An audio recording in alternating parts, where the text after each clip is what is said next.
Okay तो देखो, मुझे पता है भी एवेंजर्स सीक्रेट वॉर्स आने में बहुत वक्त है। मूवी को सेट 2027-28 के टाइम पे किया गया है। उससे पहले मार्वल को भी बहुत सी चीज़ों को सेटअप करना है।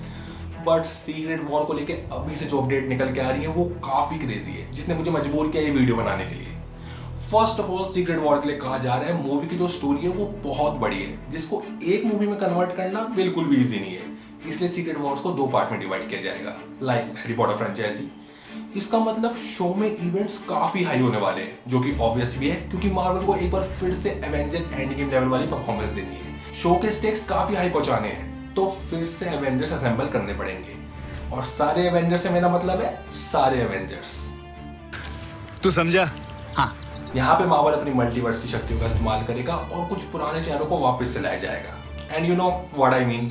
पर जरूरी नहीं है कि सिर्फ कैप्टन अमेरिका, ब्लैक विडो या फिर आयरन मैन ही रिटर्न करे। हम सब ने व्हाट इफ के एपिसोड देखे हैं, और अगर तुम्हें व्हाट इफ के सीजन 2 का लास्ट एपिसोड याद हो तो तुम जानते हो हाउ मल्टीवर्स वर्क। सिर्फ सुपर हीरोज ही नहीं, सुपर विलेंस भी कम बैक कर सकते हैं। और किस यूनिवर्स में किसके पास कैसी पावर्स है, नो वन नोज, क्योंकि हर टाइमलाइन में कैरेक्टर्स की एक अलग डेस्टिनी है। जरूरी नहीं जिसको तुम हीरो समझते हो वो दूसरे यूनिवर्स में भी तुम्हें सेम माइंडसेट के साथ देखने को मिले। एग्जाम्पल के लिए डॉक्टर स्ट्रेंज को ले सकते हैं। हर यूनिवर्स में इसकी एक अलग पहचान है, कहीं पे वो हीरो है, कहीं पे गिल्टी, और समवेयर अ विलन आल्सो। लेकिन एक कॉमन बात जो इन सबको जोड़ती है कि पावर्स सबके पास थी, डेस्टिनी सबकी सेम लिखी गई थी, बट उन पावर्स का यूज किस वे में करना है, ऑन दी एंड वो डिसीजन सबका अलग था। एक जैसे होने के बावजूद भी कोई भी एक जैसा नहीं था, और इन सबको एक दूसरे से अलग इनके फैसले करते थे। तो सिर्फ पावर्स मैटर नहीं करती हैं, first matter is being a good human, क्योंकि Great power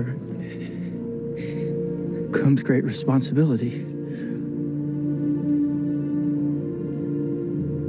बट अब मेन क्वेश्चन ये आता है कि एक्चुअल में दूसरी टाइमलाइन से सबको लेके आएगा कौन। टीवीए का बहुत इंपॉर्टेंट रोल होने वाला है मार्वल के आने वाले प्रोजेक्ट्स में, लेकिन कौन इतना काबिल है, किसके पास है इतनी powers. The one and only the watcher, the man who made for glorious purpose. देखो, लोकी के अलावा और भी बहुत से लोग हैं जो ये काम कर सकते हैं, like doctor strange, Wanda, America Chavez. इनके पास कुछ ऐसी पावर्स हैं जो टाइम पोर्टल क्रिएट कर सकती हैं और एक दूसरी टाइमलाइन को ओपन कर सकती हैं। लेकिन अगर इन लोगों ने ऐसा कुछ किया तो फिर टीवी को बीच में आना पड़ेगा और सबको रीसेट मारना पड़ेगा। डेडपूल से पूछो कोई ये बात, इसी बात की सजा भुगतने वाला है अभी वो। लेकिन जब मल्टीवर्स का गॉड बीच में दखल दे तब बात थोड़ी अलग हो जाती है। इवन व्हाट इफ के सीजन 1 में भी वॉचर ने मल्टीवर्स से कुछ लोग इकट्ठा किए थे अल्ट्रॉन को रोकने के लिए।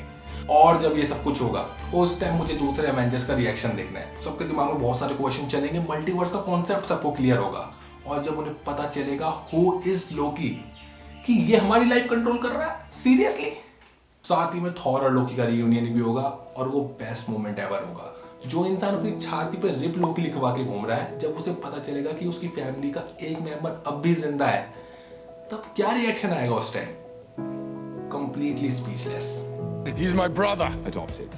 ओवरऑल अभी वहां तक पहुंचने से पहले मार्वल को बहुत कुछ सेटअप करना है। अभी तो ये भी नहीं पता कि मल्टीवर्स का मेन विलन कौन है।